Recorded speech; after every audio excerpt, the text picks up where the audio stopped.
In an article by the University of Nevada, Reno, it was stated, if a simple change in attire can positively influence more than 30% or even 25% of a school student population, then perhaps administrators, teachers, students, and community members find it worth the effort.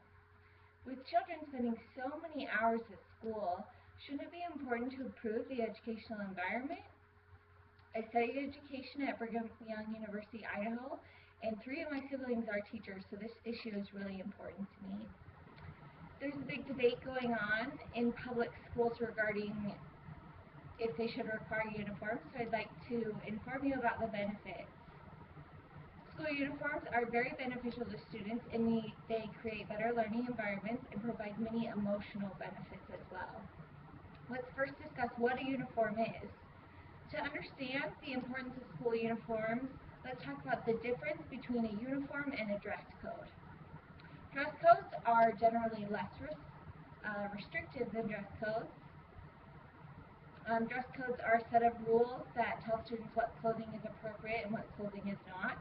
This set of rules is generally constructed by the school district and administration at the school. It is easier for the administrators to enforce uniforms than a dress code. A school uniform is a standard set of clothing the students are required to wear. The website Great Schools describes the dress code as follows.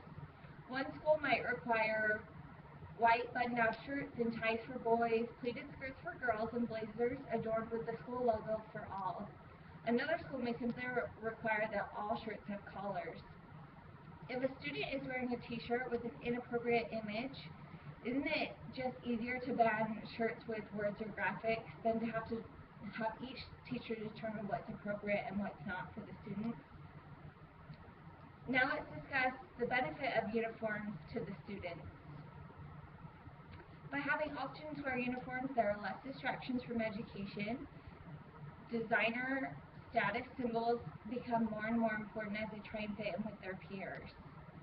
By eliminating the distractions, students and teachers are able to put all their focus on the school and education. Because of uniforms, it has been proven that violence has been lessened. Public School Review website stated, outsiders who do not belong on campus are easily identified and thus do not pose a great threat to the students. Additionally, uniforms reduce the prevalence of cliques and gangs on school campuses, as students are required to only wear specific color and uniform pieces. When it is more difficult to identify members of gangs in schools, the fights and violence between rival gangs decrease, end quote. With uniforms, students are less likely to feel pressure to fit in, and bullying can decrease as well because of the unity brought by uniforms. Uniforms can create emotional benefits for the students as well. The Global Post states, quote, in public schools where uniforms are not required, lower-income students may face ridicule over the less expensive clothing options they wear compared to the more expensive clothes their peers wear. When schools require uniforms, this competition does not exist, and students exist on a more level playing field, end quote. With less competition between the students, they can feel they are equal to each other emotionally and physically. Uniforms can also help the population to feel united. Students wearing uniforms are like players of a sports team. They feel like they belong to something, and they can focus on things other than outward looks. This can also increase a student's self-esteem by making them feel equal to others. To conclude, the benefits of school uniforms are worth the effort by parents and administrators. Better learning environments and support of high self-esteem are created by mandating uniforms in schools. The students and staff are positively affected by the use of these uniforms. If the schools near you don't have uniforms, what are those students missing out on? Thank you.